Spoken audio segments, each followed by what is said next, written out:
This is producer Eleanor, and I want to tell you about a twisting and turning weekly horror science fiction podcast called Woe Begone. Woe Begone follows Mike Walters, who discovers a mysterious and violent online game. He starts exploring this alternate reality game with real-life consequences, but that quickly becomes a search for the technology that makes the game possible. It's an exploration of power, the limitations of linear time, and what it means to be an individual. Listen to Woe Begone wherever you get your podcasts. That is Woe, W-O-E, period, Begone, B-E-G-O-N-E. And you can find lots more info, transcripts, and episodes all at their website, woebegonepod.com. So please, go find Woe Begone on your local podcatcher of choice. Thanks for supporting the Fable and Folly Network. Here's another show we know you'll love. This is the emergency broadcast system. A ballistic missile threat has been detected inbound to your area. Inspired by the real-life false alarm that terrified Hawaii in 2018, Incoming is a thrilling and hilarious cinematic podcast that explores how people react in their most critical hour. Are you not hearing me? There are missiles headed here right now. Look, I just want to be with you. Featuring incredible performances from Tracy Letts, Mary Lou Henner, Mary Elizabeth Ellis, Paul Adelstein, and many, many others. Now there's going to be them that live and them that don't. You're making a big mistake. Is this all my blood? Maybe you're the leader of a doomsday cult, or you're a country superstar in 1954, or a gangster in witness protection. The question remains the same. What would you do if you only had 20 minutes until the missiles landed? This is not a test. What would you do with your last few minutes on Earth? Subscribe to Incoming now, before it's too late. Okay, so just like we were talking about. Hang on, joke first. But we were in the middle of... I know, but we have we have a structure. We can't abandon that. Okay, wait. Oh, wait, I've got it. Okay. How do we know the Silent Crow didn't commit the murder? Didn't commit the... because it wasn't a joiner? Like murder in the sense of a group of crows? Okay, great guess, but no. I'll give you a hint. Silent Crow, a silent crow. Because it didn't have cause. That is correct! Great job, Dave. That's right, folks. It's a Dave-based episode. A Dave-isode. All the Dave you crave. Roll theme song. Dave. Someone on the radio said something about the sun going out forever in a month or so. But we all knew the end was near. Nothing to be done from here. So I shake my head and off to bed I go. Hello and welcome to World Gone Wrong, the show where I keep wanting to say take a gander, even though crows are definitely not geese. The show where we take a look at all of the nesting ways in which life has become stranger. We are Malik, that's me, and Jamie. And today, also at long last, Jamie's dad, Dave! Hey, it's great to be here. Long-time listener, first-time caller. So Dad was explaining about our local crow, I don't know, let's call it situation, as we were finishing up dinner, and we were like, this needs to be an episode. Yeah, so one of the first things I noticed when I arrived was that there is no litter in this town. Like, anywhere.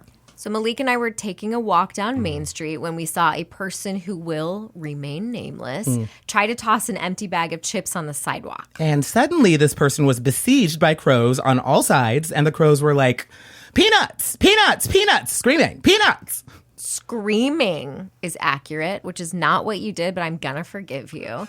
If you've never heard a crow speak in a human voice, they can project. It was pretty memorable. So naturally, I said, hey, Jamie, what the fuck? And I was like, wait, Chicago crows don't fine you for littering? Regional differences, alive and well in the USA. But in a way, that part's not surprising. Okay, so we'll get to all of that, Dad. If it's all right with you, do you want to start with a science corner? Of course. Malik, if you want to sing us in. Oh, wow, you really do listen to the show. I really do. And I want to congratulate you on over 2.5 years. I want to miss listening to you every other week, but I'm proud of you for ending on your own terms, and I look forward to hearing Jamie's updates about your new project, Malik. Dave, stop flirting with me. Thank you. Malik. Thanks, Dad. Okay, enough fatherly sincerity. Let's have that Science Corner theme song. Oh, yes, sir. Learn about smart crows, that's in order, in today's very bird-like Science Corner. Thank you. So, Dad, if you could give us a quick rundown of your qualifications. Hi. Okay, like we said, I'm Dave. I have, I would say, a healthy respect for crows. A healthy respect that comes from years of strife.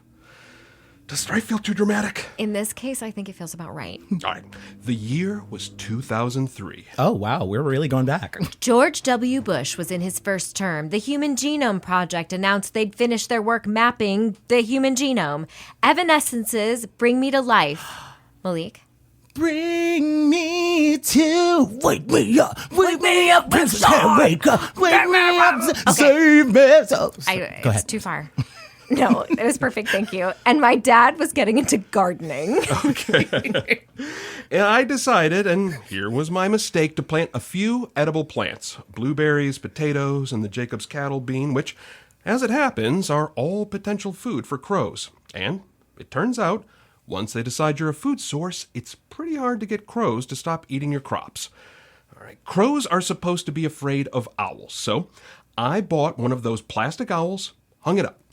Kept them away for maybe 15 minutes. And then they were back with a vengeance. You could almost see the pity in their eyes. In their beady little eyes. Oh, human, you thought that would work. In my experience, it doesn't take much feuding with a bird to start feeling like Wile E. Coyote. We had an actual scarecrow at one point, which we also had a photo somewhere of the scarecrow with 3 crows sitting on it. It's like a little poem, a haiku. It's pretty good. Hey, Missy, whose side are you on? I mean, I'm on your side, mostly. But also, the crows are they're just trying to live. They are, that's true. Okay, so I started researching my new nemesis, reading everything about them I could find. First, just wanted to figure out how to stop them from eating half my garden. Then, because I almost didn't believe what I was reading, and finally, because the respect set in. They're my guys now, you know? They're my little feathered guys. I do know. He literally is like, my guys!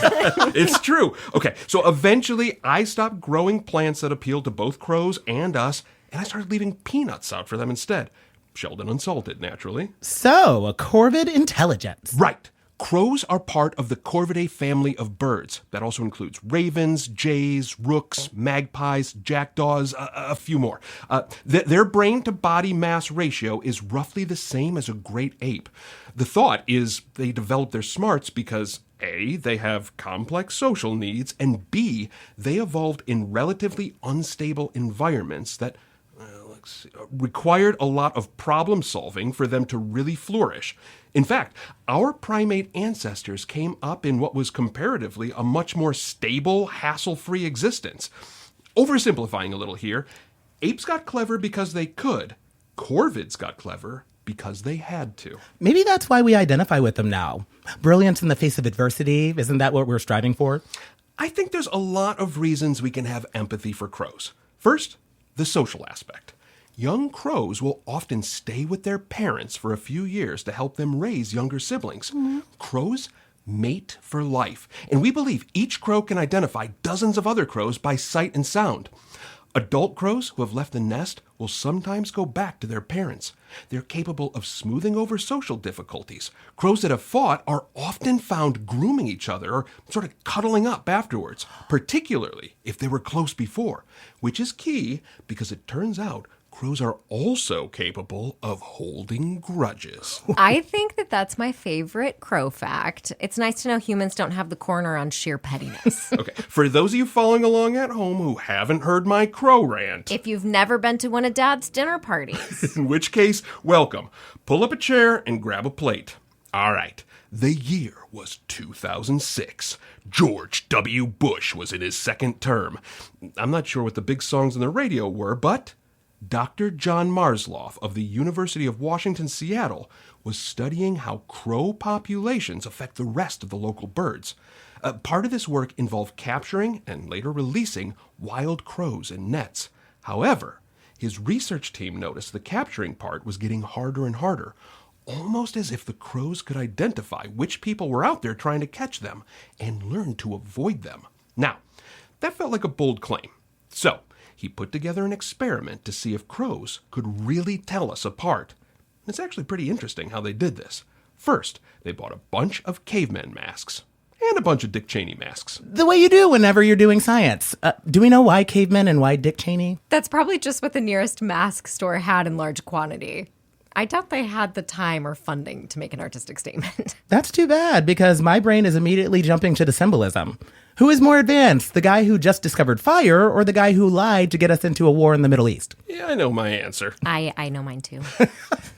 Okay, some of the researchers wore the caveman masks. They captured, banded, and released a bunch of wild crows. Totally harmless to the birds, but they don't like it. But how would you like it? True. Okay, you're in the middle of your daily routine, and suddenly there's a giant trying to catch you in a net and give you an involuntary bracelet. Anyway, so that's what the cavemen group were doing. The researchers in the Dick Cheney mask just sort of cooled their heels and let themselves be seen not bothering the crows.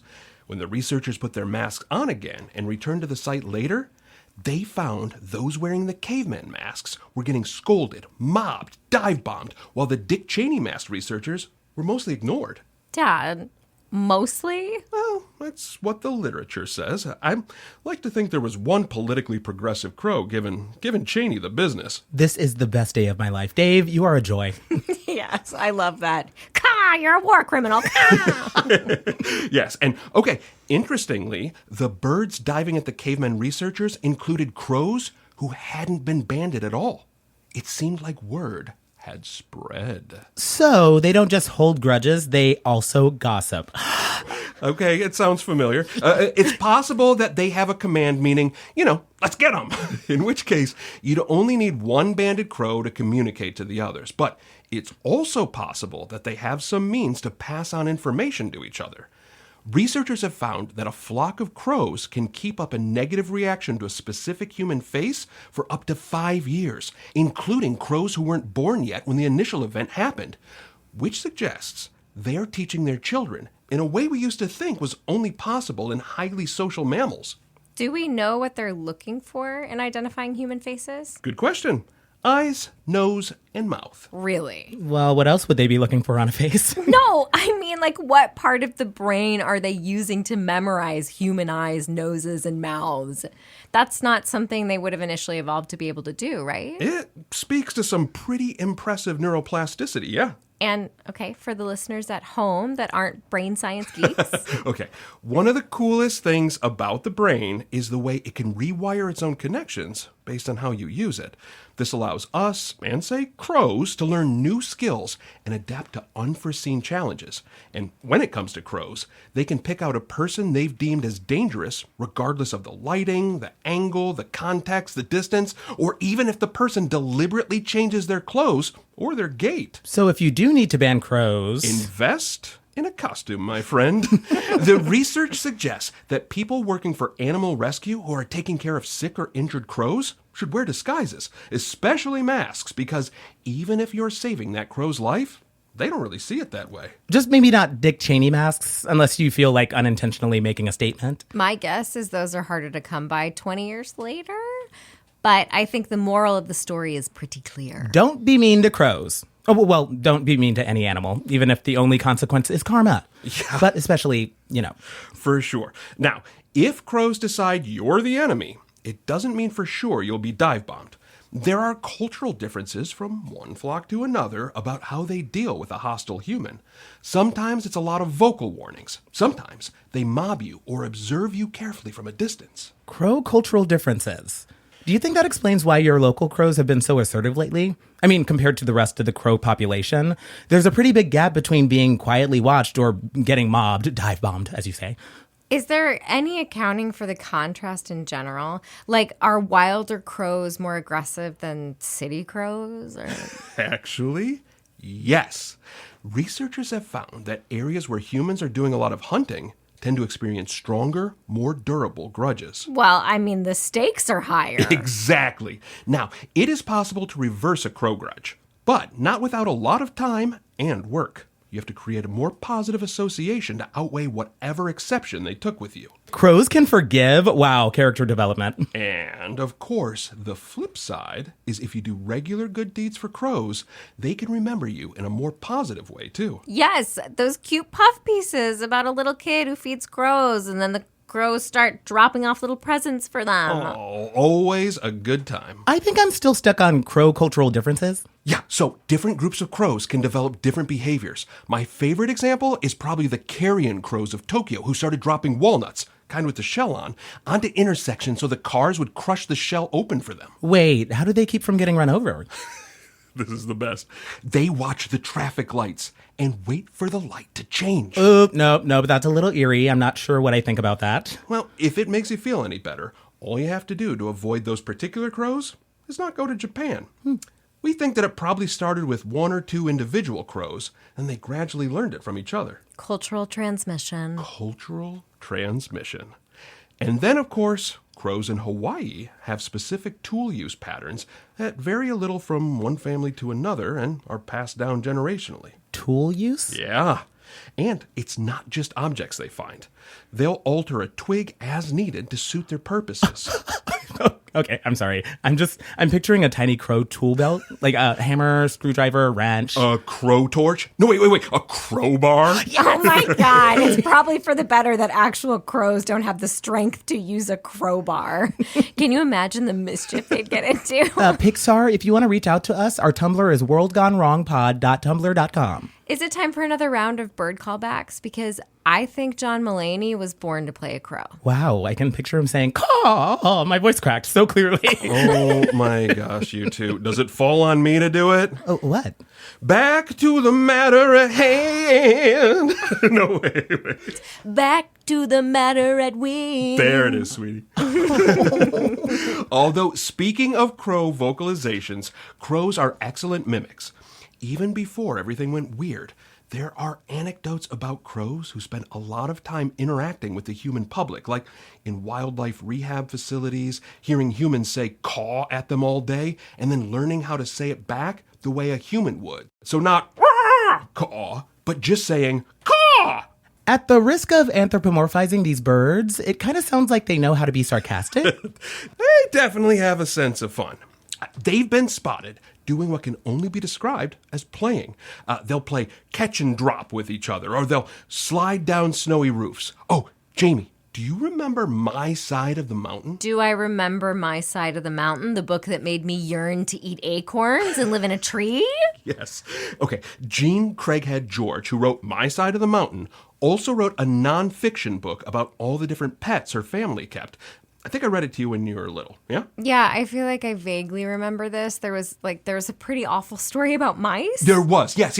But one chapter is about their pet crow named Crowbar, funny enough, who liked to slide down the metal slide in the playground set out back. But in the summer, the metal got too hot to do this comfortably. So Crowbar started flying a plastic coffee lid to the top of the slide and using it like a sled. Ooh, we're back in the unsettling zone. I don't love that. Why? It's cute. A little sled for a little feathered bird butt. There's just something kind of uncanny about a bird who's smart enough to solve complex puzzles. At the very least, they're too smart to really keep as pets. Not just in terms of the mischief they can cause, but also they probably require a degree of enrichment that a working adult just can't give them. So, it's for the better that it's actually illegal to keep a crow as a pet. Crows seem to be capable of empathy, and they definitely have some amount of theory of mind. Crows will hide extra food, but if they notice a squirrel or another bird is watching them, they'll retrieve the food and hide it again. Their problem-solving abilities are generally on par with a small child or a monkey, or, it was before the world went wrong. Like you said before about regional differences? Right. Some of the more complex crow behavior is not instinctive. It's taught.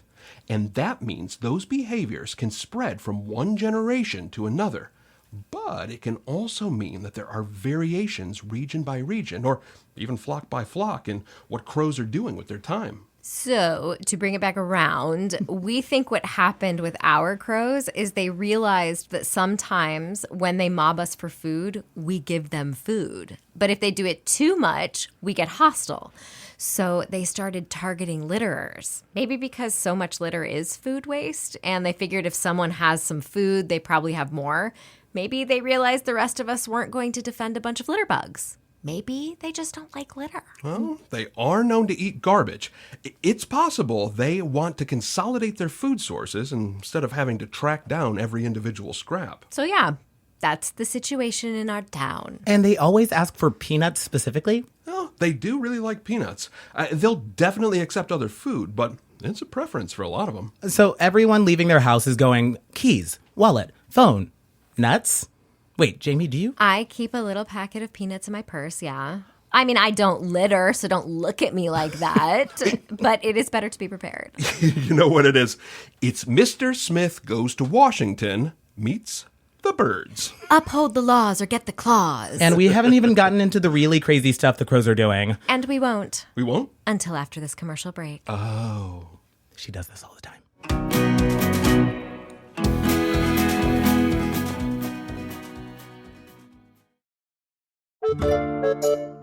Hey, I'm Arnie Niekamp from the fully improvised comedy podcast Hello from the Magic Tavern.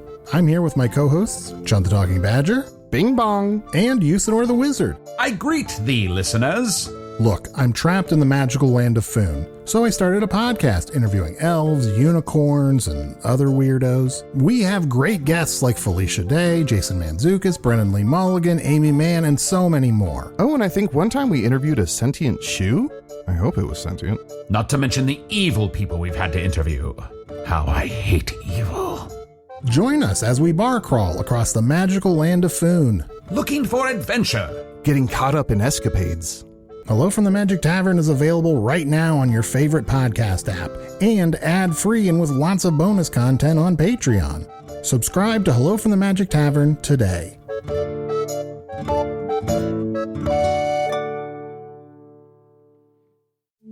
Are you looking for your next favorite audio drama? Are you a fan of Percy Jackson or Ben 10? Then you'll love the podcast 6 Minutes. But don't take my word for it. The New York Times said, children and their adults who love the X-Men and other tales of youths with innate powers will get lost in the 6 Minutes fictional saga. And we're not just in the news. We've got over 15,000 reviews on Apple Podcasts alone. Look for 6 Minutes on Apple Podcasts and for more information on gzmshows.com. Listen to what everyone is talking about and enjoy the most downloaded family audio drama in history.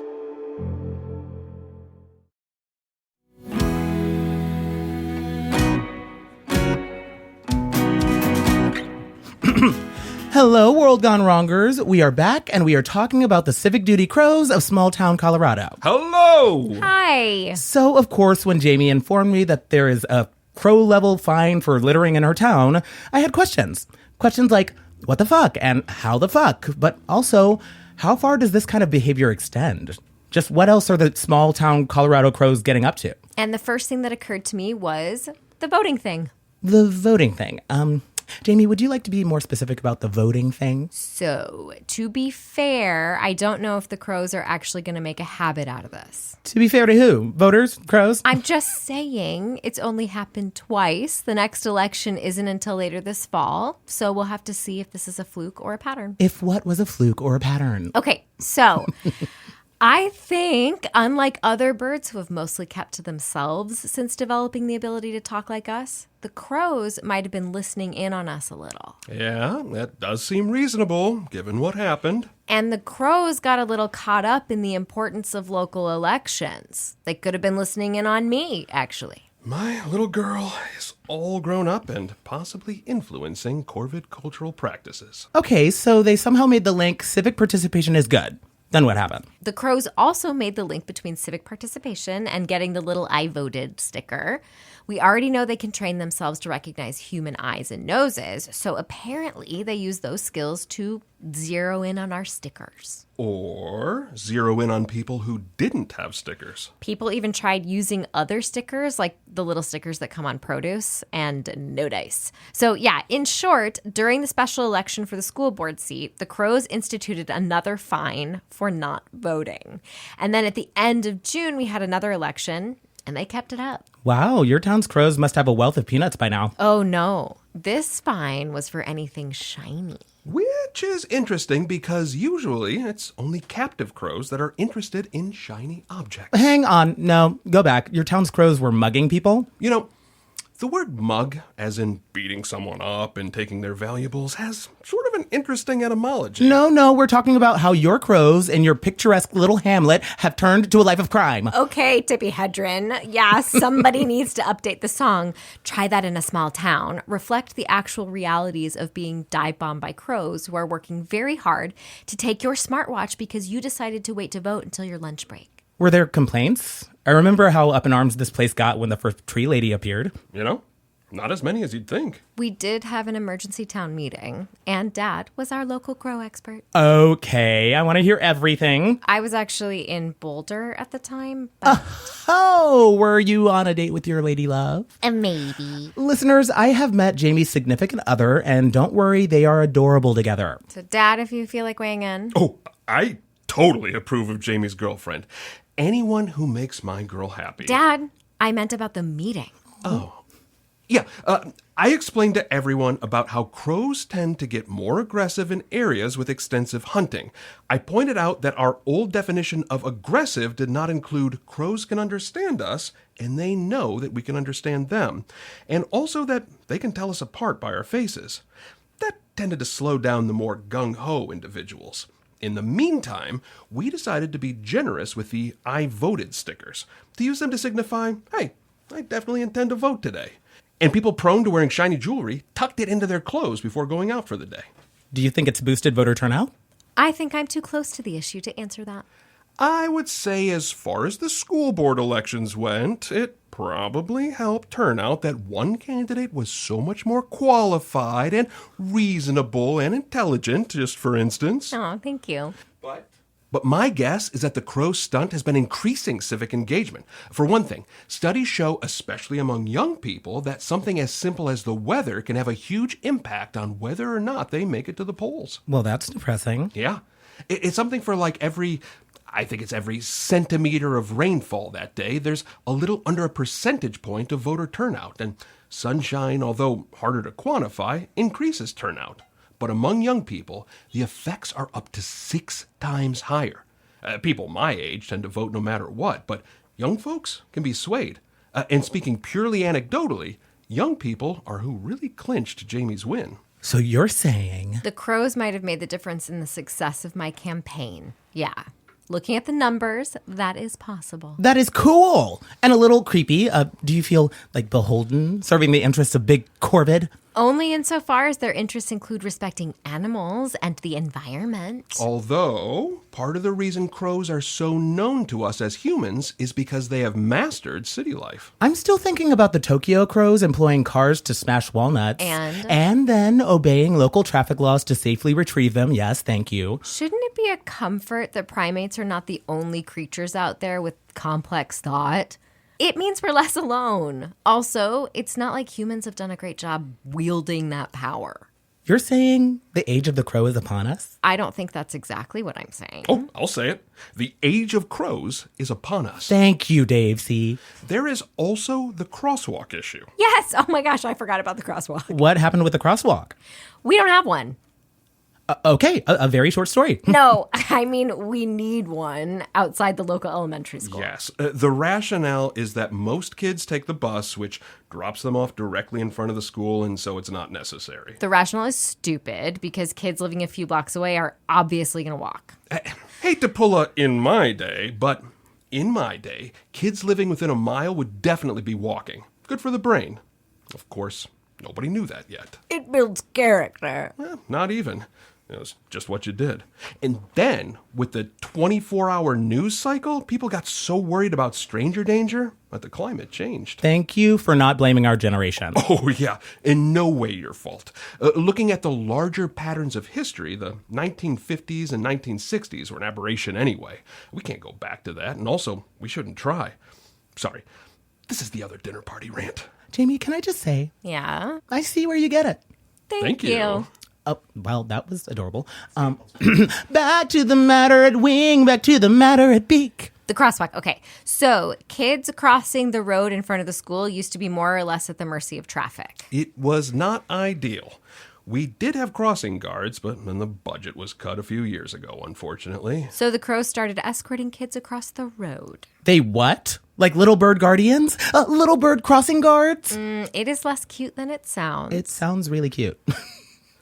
They took it in a very crow-like direction. Yeah, to be clear, they're not helping kids look both ways or something. They are flying over cars, in some case mobbing the windshield, screaming, "Stop! Stop! Hey, asshole, stop!" Until it's safe to cross. Okay, if I was behind the wheel, I think that'd do it for me. You'd stop. I'd stop driving, ever, again. People have started taking the long way around to avoid the road. Which may be what they intended all along. It's hard to say. There's definitely talk of allotting some more budget for a crossing guard in the next local election. That's great. Even if taxes go up a little. Like, there's the monetary tax, and then there's the tax of being hounded by birds. Yeah, I guess you could say the people who oppose funding the crosswalk will have to eat crow. Which, in case any crows are listening, is just a fun little expression that means admit you were wrong. Yeah, thank you. We don't actually advocate. If something is as smart as a 7-year-old human, maybe don't eat it. Any final thoughts? Any sense of what the Crows' long-term plans are? Discouraging litter and encouraging people to vote and break for kids, that's nice. Almost suspiciously nice, because we all know crows are, how do I put this? Little stinkers. Little stinkers, thank you. I think it's still fair to say that we don't know. There's a danger that comes from assuming they're too much like us. For instance, do they value the human youth of America? Or do they want to safeguard kids because they're the population most likely to feed them snacks at recess? We already talked about the garbage thing, that they could be trying to keep their food in one easy-to-retrieve place. As for the voting thing, that's really anyone's guess. It feels like we're playing checkers and they're playing chess with our hearts. We're playing checkers, and they're playing a game that's only known to birds. Oh.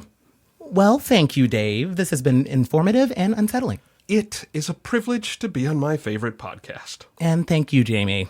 Sometimes you meet your friend's parents and you're like, oh, wow, now you make perfect sense. I'll take that as another compliment. Oh, please do. Well, I'm Malik. I'm Jamie.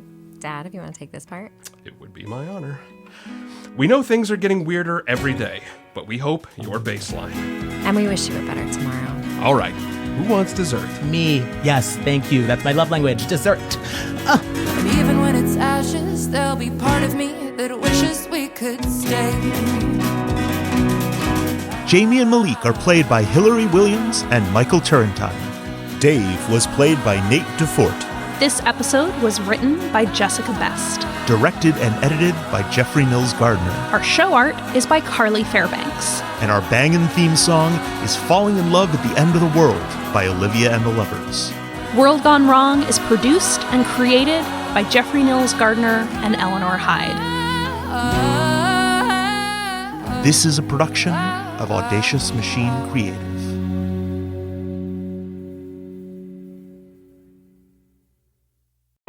The Fable and Folly Network, where fiction producers flourish.